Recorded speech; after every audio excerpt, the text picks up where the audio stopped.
एक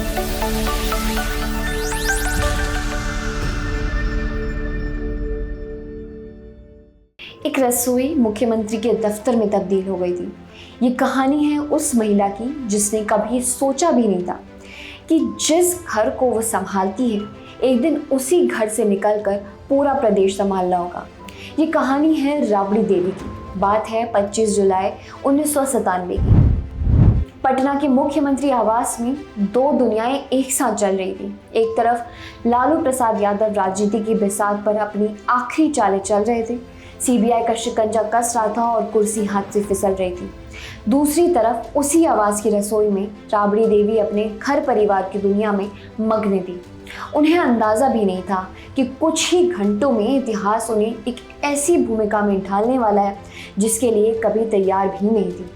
परेशान पति ने जब रसोई घर से निकालकर उन्हें मुख्यमंत्री की कुर्सी पर बैठाने का फैसला सुनाया तो ये उनके लिए किसी अग्नि परीक्षा से कम नहीं था। रोती सिसकती राबड़ी से लालू ने कहा, तैयारी शुरू करो, तुम्हें मुख्यमंत्री बनना है।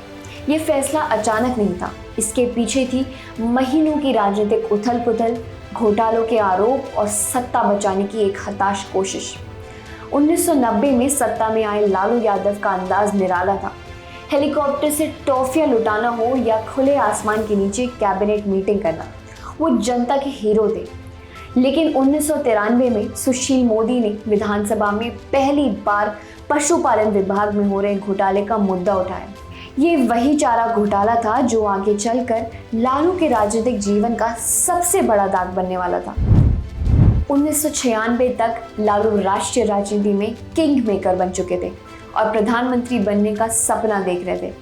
लेकिन चारा घोटाले की जांच कर रही थी सीबीआई का फंदा कसता जा रहा था। सीबीआई के जॉइंट डायरेक्टर यूएन विश्वास ने लालू से 6 घंटे में 400 से ज्यादा सवाल पूछे। केंद्र में भी राजनीतिक अस्थिरता थी।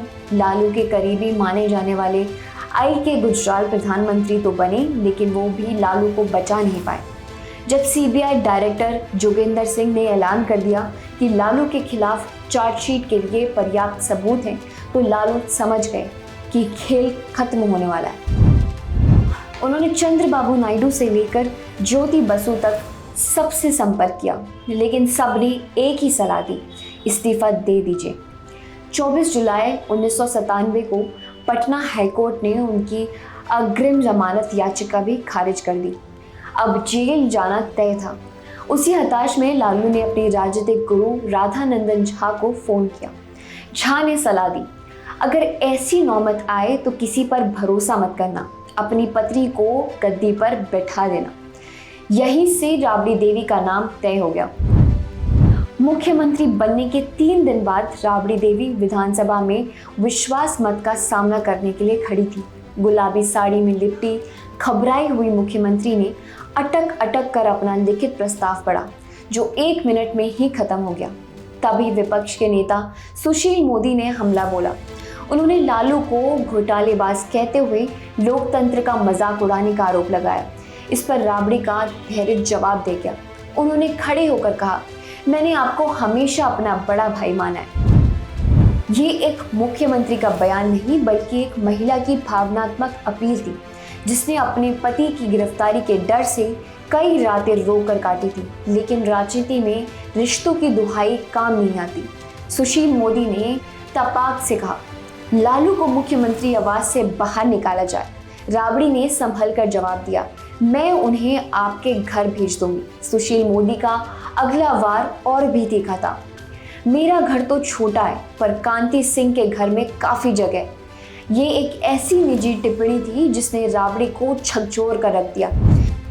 उस दिन राबड़ी देवी विश्वास मत तो जीत गई, लेकिन कई लोगों ने कहा कि वो बहस हार गई। राबड़ी देवी का जन्म सेलार कला गांव में हुआ था। उनकी 3 और बहनें थीं जिनके नाम मिठाइयों पर रखे गए थे, जलेबियां, रसगुल्ला और पनवा। 1973 में 14 साल की उम्र में उनकी शादी लालू प्रसाद यादव से हुई। वो पूरी तरह एक घरेलू महिला थी जिनका राजनीति से दूर दूर तक कोई नाता नहीं था। मुख्यमंत्री बनने के बाद भी उन्होंने किचन का काम नहीं छोड़ा और हर सुबह लालू के लिए खुद चाय बनाती थी। उनकी सरकार पर जंगल राज का ठप्पा लगने लगा और रबर स्टैम्प मुख्यमंत्री कहा गया।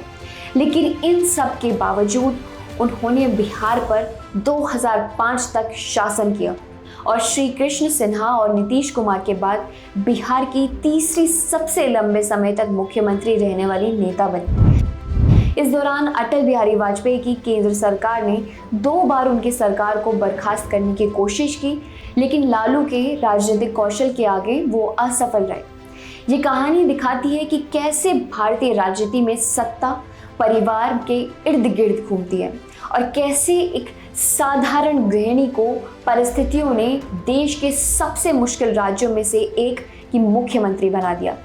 ये लालू यादव राज का अंत और लालू राबड़ी राज की शुरुआत थी। इसी तरह की दिलचस्प और गहरी राजनीतिक कहानियों के लिए न्यूज़ेस के YouTube चैनल को सब्सक्राइब करना ना भूलें और बेल आइकन ज़रूर दबाएं ताकि हर नई कहानी की खबर आप तक सबसे पहले पहुंचे। धन्यवाद।